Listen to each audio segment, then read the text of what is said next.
दोस्तों, आज की कहानी एक ऐसी लड़की की है जो रोज की तरह अपने घर से ऑफिस जाने के लिए निकलती है, लेकिन वो ऑफिस नहीं पहुंच पाती है। 50 दिन की पुलिस की तलाश के बाद भी लड़की का कोई सुराग नहीं मिलता है।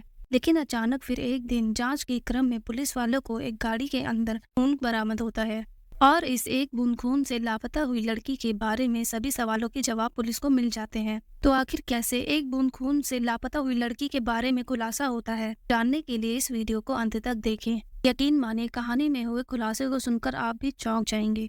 तो चलिए शुरू करते हैं इस कहानी के बारे में। दोस्तों, ये कहानी मुंबई की रहने वाली कीर्ति व्यास नाम की लड़की की है। 28 साल की कीर्ति मुंबई के ग्रैंड रोड में स्थित भारत नगर रेजिडेंट में अपने परिवार वालों के साथ रहा करती थी।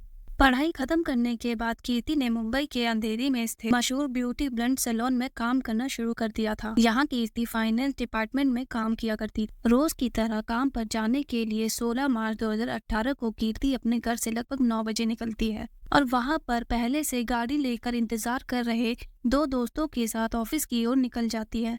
कीर्ति के घर वाले भी अपने अपने काम में बिजी हो जाते हैं।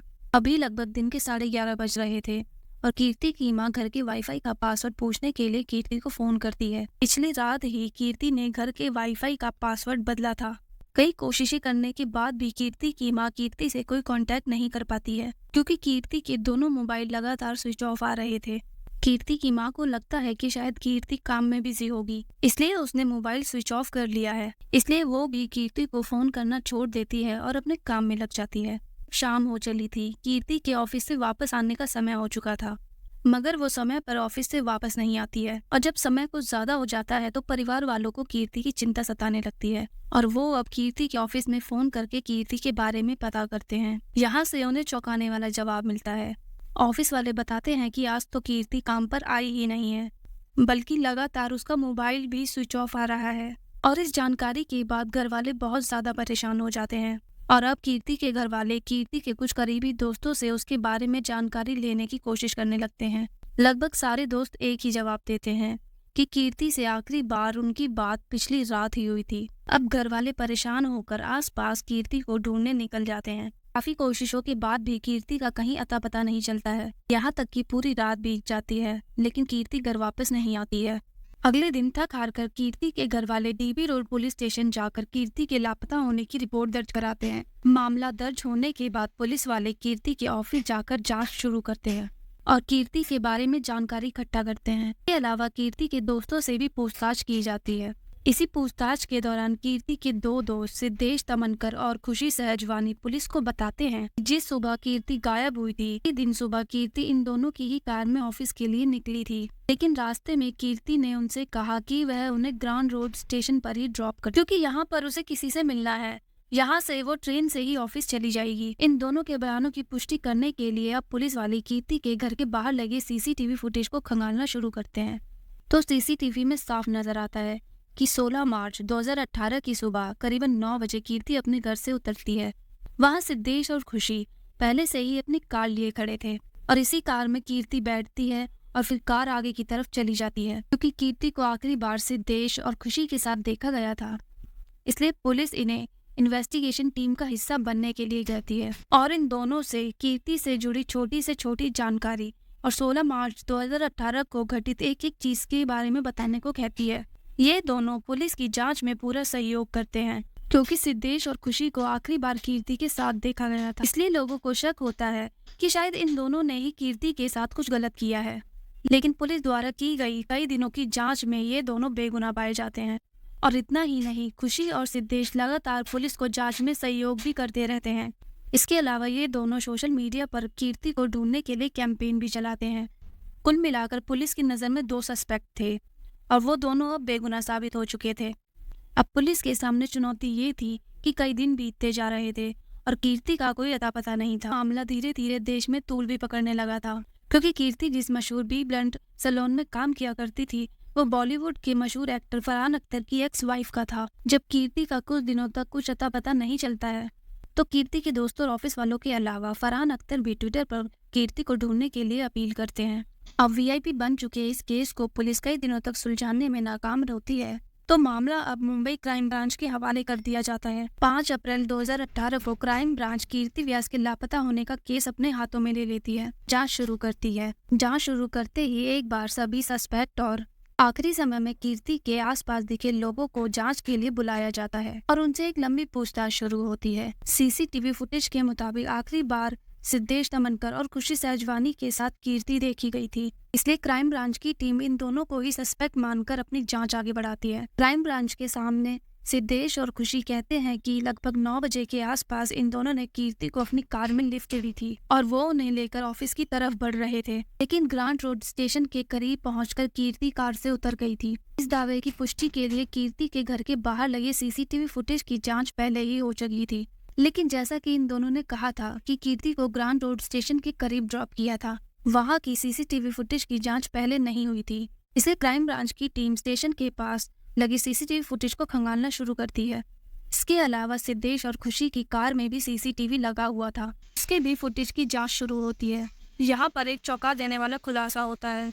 ना तो खुशी, सिद्धेश और ना ही कीर्ति स्टेशन के आसपास या स्टेशन पर लगे किसी सीसीटीवी में कैद होते हैं और ना ही सिद्धेश की कार में लगी सीसीटीवी से इन दोनों के 16 मार्च 2018 को स्टेशन की तरफ जाने की पुष्टि होती है। और जब इन दोनों से पूछा जाता है, तुमने तो बताया था कि तुम दोनों ने कीर्ति को ग्रांट रोड स्टेशन पर ड्रॉप किया था, जबकि सीसीटीवी के मुताबिक तुम लोग वहां गए ही नहीं। इस पर सिद्धेश और खुशी कहते हैं कि कीर्ति ने उन्हें कहा था कि मुझे स्टेशन तक छोड़ दो, लेकिन रास्ते में कीर्ति ने नवजीवन सोसाइटी के पास ही उतरने के लिए कह दिया, कारण वो ग्रांट रोड स्टेशन तक नहीं पहुंच पाए क्योंकि दोनों प्राइम सस्पेक्ट ने कई बार अपना बयान बदल दिया था। इसलिए पुलिस को शक होने लगता है और इन दोनों पर कड़ी नजर रखी जाती है। इसके अलावा उनकी कॉल रिकॉर्ड्स की भी जाँच की जाती है, मगर कहीं भी कुछ भी संदिग्ध नहीं दिखता है और ये दोनों आजाद घूमते रहते हैं। अब कीर्ति को गायब हुए लगभग 50 दिन से ज्यादा हो चुके थे, मगर कहीं भी कीर्ति का अता पता नहीं था। ऐसा लगने लगा था कि शायद कीर्ति के बारे में कहीं भी कुछ भी पता नहीं लगेगा, लेकिन तभी पुलिस को एक ऐसी फॉरेंसिक रिपोर्ट मिलती है जिससे केस का पूरा रुख ही बदल जाता है। दरअसल जिस कार से आखिरी बार यानी 16 मार्च 2018 को कीर्ति, सिद्धेश और खुशी सहजवानी इस कार से ऑफिस की ओर निकले थे, कार को शुरू में ही पुलिस वाले फॉरेंसिक जाँच के लिए भेज देते हैं। जब कार की फॉरेंसिक रिपोर्ट आती है तो उसमें कहा जाता है कि कार की डिग्गी में से खून की एक बूंद बरामद की गई है। इस खून का डीएनए टेस्ट किया गया और इसका मिलन कीर्ति के माता पिता के सैंपल से किया गया, तो ये डीएनए टेस्ट मैच हो गया। मतलब कि उस कार में मौजूद एक बूंद खून कीर्ति का था। कार में कीर्ति के एक बूंद खून की मौजूदगी अब बहुत कुछ इशारा कर रही थी। इसके तुरंत बाद ही पुलिस वाले सिद्धेश और खुशी को अपनी हिरासत में ले लेते हैं और अब इन दोनों से सख्ती से पूछताछ का सिलसिला शुरू होता है। दोनों लंबे समय तक यही रट लगाए रहते हैं कि उन्होंने रास्ते में कीर्ति को उतार दिया था। उन्हें नहीं पता कि कीर्ति वहां से उतरकर कहाँ गई, लेकिन जब पुलिस वाले कार में मौजूद कीर्ति के खून के एक कतरे के बारे में पूछते हैं तो सिद्धेश और खुशी कोई सटीक जवाब नहीं दे पाते और फिर एक समय के बाद पुलिस की कड़ाई के सामने टूटकर सच्चाई उगलना शुरू कर देते हैं। ये सच्चाई रूह कपा देने वाली थी।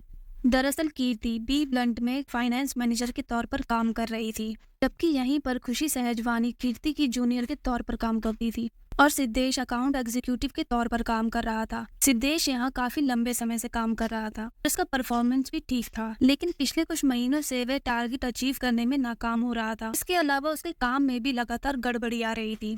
इस कारण कीर्ति सिद्धेश को एक नोटिस जारी कर देती है और उससे कहती है कि 16 मार्च 2018 तक या तो अपना परफॉर्मेंस में सुधार कर ले, वरना उसकी नौकरी चली जाएगी। इस नोटिस के बारे में सिद्धेश खुशी को भी बताता है। दरअसल खुशी पहले से ही शादीशुदा थी, मगर ऑफिस में वह सिद्धेश तमनकर के साथ रिलेशनशिप में आ जाती है। दरअसल कीर्ति जब सिद्धेश को नोटिस जारी करती है तो खुशी को यह डर सताने लगता है कि कीर्ति सिद्धेश को नौकरी से निकाल देगी, क्योंकि मार्च महीने में सिद्धेश अपना परफॉर्मेंस सुधारने में कामयाब नहीं हो सका था। अब यहीं पर सिद्धेश और खुशी दोनों मिलकर एक खौफनाक प्लान बनाते हैं ताकि सिद्धेश की नौकरी बचाई जा सके। प्लान के मुताबिक ये दोनों कीर्ति को फोन करते और कहते हैं कि आज तुम हम दोनों के साथ ही कार से ऑफिस तक चलो। पहले रोजाना कीर्ति ट्रेन से अपने ऑफिस जाया करती थी। इन दोनों के कहने पर कीर्ति इन दोनों की इको स्पोर्ट्स कार में बैठ जाती है। कीर्ति के कार में बैठने के बाद ये दोनों कार को लेकर एक सुनसान इलाके में चले जाते हैं और रास्ते में वे कीर्ति को कहते हैं कि वे सिद्धेश को नौकरी से ना निकाले। इस बात पर कीर्ति जवाब देती है कि इस बारे में ऑफिस मीटिंग में फैसला लिया जाएगा। जब इन दोनों को कीर्ति की तरफ से अपने मन मुताबिक जवाब नहीं मिलता है, दोनों कार के अंदर ही कीर्ति से लड़ने लगते हैं। और इसी झगड़े के दौरान सिद्धेश और खुशी मिलकर दुपट्टे से कीर्ति का गला घोट देते हैं और काफी देर तक गला दबाए रखते हैं और इस कारण कार के अंदर ही कीर्ति की मौत हो जाती है। कीर्ति की मौत होने के बाद अब ये दोनों लाश को ठिकाने लगाने के प्लान में लग जाते हैं और ताकि सब कुछ नॉर्मल लगे इसलिए ये दोनों कार की शीशों को सनरूफ और कीर्ति की लाश को कार के अंदर ही छोड़कर ऑफिस चले जाते हैं। और वहां से वापस आकर पहले तो ये दोनों कार को एक सुनसान इलाके में ले जाते हैं और पहले तो कार के अंदर ही कीर्ति के शव को 3 टुकड़ों में काटते हैं और फिर तीनों टुकड़ों को अलग अलग जगहों पर फेंक देते हैं और फिर ये दोनों लाश को ठिकाने लगाने के बाद पास के ही एक कार वॉशिंग सेंटर में जाते हैं। अपनी कार की अच्छे से अंदर बाहर सफाई करवाते हैं। यहाँ से ये दोनों कीर्ति के परिवार वालों के पास जाते हैं और उसके परिवार वालों के साथ मिलकर कीर्ति को खोजने का नाटक करने लगते हैं और किसी को शक ना हो इसलिए सिद्धेश और खुशी ऑनलाइन कीर्ति को ढूंढने के लिए कैंपेन भी चलाते हैं और खुद सामने से चलकर पुलिस वालों के पास जाते हैं ताकि पुलिस को भी इन पर किसी तरीके का कोई शक ना हो। कार की धुलाई करवाने के बाद इन दोनों को लगता है कि ये दोनों कभी नहीं पकड़े जाएंगे, लेकिन किस्मत से कार की डिक्की को अच्छे से साफ नहीं किया जाता है और कीर्ति के खून की एक बूंद कार की डिक्की में रह जाती है और इसी एक बूंद से पूरे मामले का खुलासा हो जाता है। पूरे खुलासे के बाद सिद्धेश और खुशी पर किडनैपिंग, पुलिस को गुमराह करने, सबूत मिटाने, हत्या करने जैसे गंभीर धाराओं के तहत मामला दर्ज कर लेते हैं और गिरफ्तार करके जेल भेज दिया जाता है। फिलहाल इस केस की बात करें तो बेल पर खुशी बाहर आ चुकी है जबकि सिद्धेश अभी भी जेल में है। वहीं पुलिस आज तक कीर्ति के लाश के टुकड़ों को बरामद नहीं कर पाई है। दोस्तों, इनके किए की सजा तो इन दोनों को अदालत में मिल जाएगी, लेकिन आपके अनुसार इन दोनों को क्या सजा मिलनी चाहिए कमेंट बॉक्स में जरूर बताएं।